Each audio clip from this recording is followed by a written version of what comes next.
시대의 소망 제32장 백부장. 그리스도께서는 아들을 고쳐주신 신하에게 너희는 표적과 기사를 보지 못하면 도무지 믿지 아니하리라고 말씀하셨다. 그분께서는 당신의 민족이 당신께서 메시아이신 외적 표적을 요구하는 것에 몹시 슬퍼하셨다. 그리스도께서는 그들의 불신을 보고 거듭거듭 놀라셨다.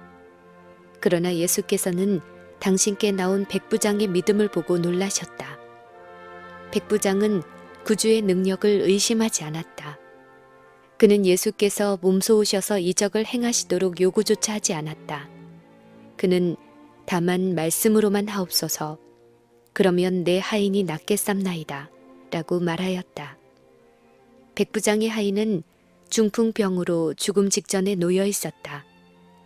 로마인들 사이에서 하인은 시장에서 사고 팔리는 노예였으며 혹사당하고 잔악한 대우를 받았다. 그러나 이 백부장은 자기 하인에게 친절하게도 애정을 가지고 있었으므로 그의 회복을 심히 갈망하였다. 그는 예수께서 자기 하인을 고치실 수 있을 것이라고 믿었다. 그는 구주를 보지 못하였으나 그가 들은 소식은 그의 믿음을 북돋아 주었다. 유대인들의 형식주의에도 불구하고 이 로마인은 그들의 종교가 자신의 종교보다 우수하다고 확신하였다. 그는 정복자와 피정복자를 갈라놓은 국가적인 편견과 증오의 장벽을 이미 무너뜨렸다.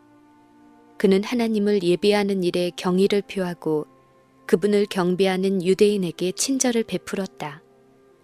그에게 이미 보고된 대로 그리스도의 교훈 가운데서 그는 영혼의 필요를 채워주는 것을 발견하였다. 그의 마음에 있던 영적인 모든 것이 구주의 말씀에 반응하였다. 그러나 그는 예수님 앞에 나아가기에는 무가치함을 느끼고 자기 하인의 병을 고쳐주시도록 요청해달라고 유대 장로들에게 호소하였다. 그는 그들은 크신 교사를 잘 알고 있으므로 그분의 은총을 얻기 위하여 그분에게 어떻게 접근해야 하는지를 알 것이라고 생각하였다.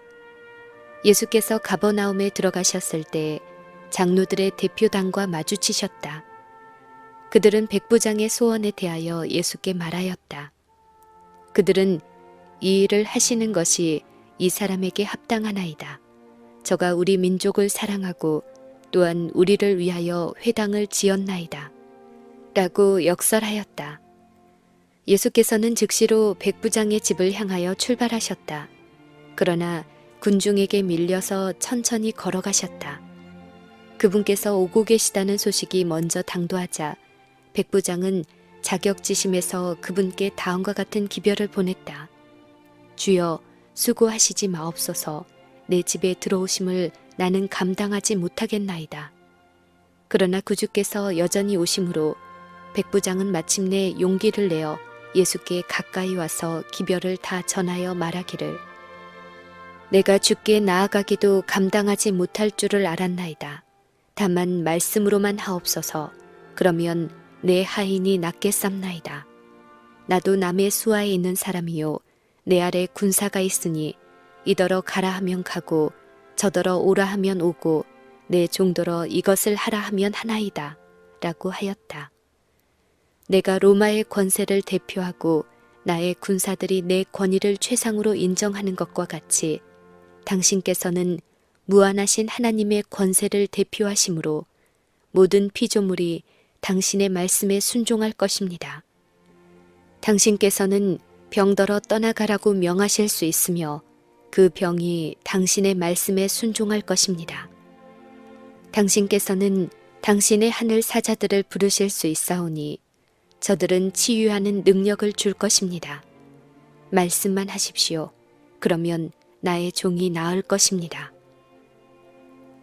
예수께서 들으시고 저를 기이 여겨 돌이키사 좇는 무리에게 이르시되, 내가 너희에게 이르노니 이스라엘 중에서도 이만한 믿음을 만나보지 못하였노라 하시더라. 그리고 백부장에게 내 믿음대로 될지어다 하시니 그 시로 하인이 나으니라. 백부장을 그리스도에게 추천하였던 유대 지도자들은 저희가 얼마나 복음의 정신과 동떨어져 있는지를 나타냈다. 그들은 우리가 하나님의 긍휼하심을 요구할 수 있는 자격은 오로지 우리의 큰 필요뿐이라는 것을 인식하지 못했다. 그들은 스스로 의롭다고 생각하였으므로 백부장이 우리 민족에게 보여준 호의를 인하여 그를 추천하였다. 그러나 백부장은 자신에 대하여 나는 감당치 못하겠나이다 라고 말하였다. 그의 마음은 그리스도의 은혜로 말미암아 감동을 받았다. 그는 자신의 무가치함을 깨달았으나 도움을 요청하기를 두려워하지 않았다. 그는 자신의 선함을 의뢰하지 않았다. 그는 자신의 큰 필요를 역설하였다. 그의 믿음은 그리스도의 참된 품성을 붙잡았다. 그는 예수님을 단지 이적을 행하는 자로만 믿지 않고 인류의 친구요 구주로 믿었다. 모든 죄인이 그리스도께 나오는 것도 이와 같다. 우리를 구원하시되 우리의 행한 바 의로운 행위로 말미암지 아니하고 오직 그의 긍휼하심을 조차하셨다. 사단이 그대는 죄인이므로 하나님의 축복을 받기를 바랄 수 없다고 말할 때 그리스도께서는 죄인들을 구원하기 위하여 세상에 오셨다고 사단에게 말하라. 우리는 하나님께 추천할 만한 것은 아무것도 갖고 있지 못하나 우리가 현재 그리고 항상 말할 수 있는 간구는 그분의 구원하시는 능력을 필요로 하게 만드는 우리의 전혀 무력한 상태에 대한 간구인 것이다. 우리는 모든 자기 의뢰심을 버림으로 갈바리의 십자가를 바라보고 이렇게 말할 수 있다. 내 손에는 가지고 갈 아무 대가도 없습니다. 다만 주의 십자가에 매달릴 뿐이옵니다. 유대인들은 어릴 때부터 메시아께서 하실 일에 관하여 가르침을 받았다. 그들은 부조들과 선지자들의 영감을 받은 말과 제사 제도의 상징적인 가르침을 받았다. 그러나 그들은 빛을 무시하였다. 그러므로 이제 그들은 예수님에게서 흠모할 만한 것을 찾지 못하였다. 그러나 이방인 태생이요 로마 제국의 우상 숭배 교육을 받았고 군사 훈련을 받았으며 교육과 환경으로 말미암아 겉보기에는 영적 생애에서 끊긴 것처럼 보이고 더구나 유대인의 완미함과 이스라엘 백성에 대한 로마인의 멸시로 한층 더 제외된 백부장인 이 사람이 아브라함의 자손들이 눈이 멀어 보지 못했던 진리를 이해하였다. 그는 유대인들 자신이 그들의 메시아 되심을 주장한 그분을 받아들이는지 보고자 기다리지 않았다. 세상에 와서 각 사람에게 비추는 빛이 그를 비추었을 때 매우 멀리 떨어져 있었지만 그는 하나님의 아들의 영광을 식별하였다. 예수님에게 있어서 이것은 복음이 이방인들 가운데서 성취할 사업에 대한 전조였다. 그분께서는 모든 민족들로부터 영혼들을 당신의 나라로 모아들이기를 기쁨으로 고대하셨다. 그분께서는 유대인들에게 당신의 은혜를 거절한 결과를 깊은 슬픔을 가지고 묘사하셨다. 너희에게 이르노니 동서로부터 많은 사람이 이르러 아브라함과 이삭과 야곱과 함께 천국에 앉으려니와 나라의 본 자손들은 바깥 어두운 데 쫓겨나 거기서 울며 이를 갈미 있으리라. 아 슬프다. 얼마나 많은 사람들이 여전히 이와 같은 치명적인 실망을 안겨줄 노선을 걷고 있는가. 이방의 흑암 가운데 있는 영혼들이 하나님의 은혜를 받아들이는 동안에 빛이 나 돌아보지 않는 사람들이 그리스도교 국가에 얼마나 많은가. 가버나움에서 80리 이상 떨어진 넓고 아름다운 에스티렐론 평지를 내려다볼 수 있는 고원에 나인이라는 동네가 있었다. 예수께서는 이번에는 이곳으로 발걸음을 옮기셨다.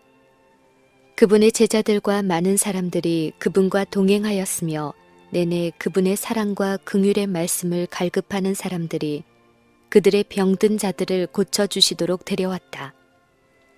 그들은 이와 같이 놀라운 능력을 행하시는 그분께서 당신 자신을 이스라엘의 왕으로서 알리시리라는 소망을 품고 있었다. 군중이 그분의 발자취를 따랐는데 산간 촌락의 성문 쪽으로 뻗은 바위가 많은 길을 그분을 따라서 올라간 무리는 즐겁고 기대에 찬 일행이었다. 그들이 가까이 갈 때 성문에서 장례 행렬이 나오는 것이 눈에 띈다. 그 행렬은 느리고 슬픈 걸음으로 매장지를 향하여 움직이고 있다. 선두로 운반되는 열린 관에는 시체가 있고 그 주위에는 곡하는 사람들이 있는데 그들의 통곡 소리가 하늘에 사무친다. 모든 동네 사람들이 고인에 대한 경의와 유가족에 대한 동정을 나타내기 위하여 모인 듯하다. 그것은 동정을 일으키는 광경이었다. 고인은 어머니의 독자였고 그 어머니는 과부였다. 이 외로운 애도자는 그의 유일한 육신의 의지요 위안의 아들을 뒤쫓아 무덤을 향하여 가고 있었다. 주께서 과부를 보시고 불쌍히 여기셨다. 과부가 그분이 계신 것을 알지 못하고 울면서 무턱대고 따라올 때에 그분께서 과부의 곁에 가까이 다가가서 부드럽게 울지 말라고 말씀하셨다.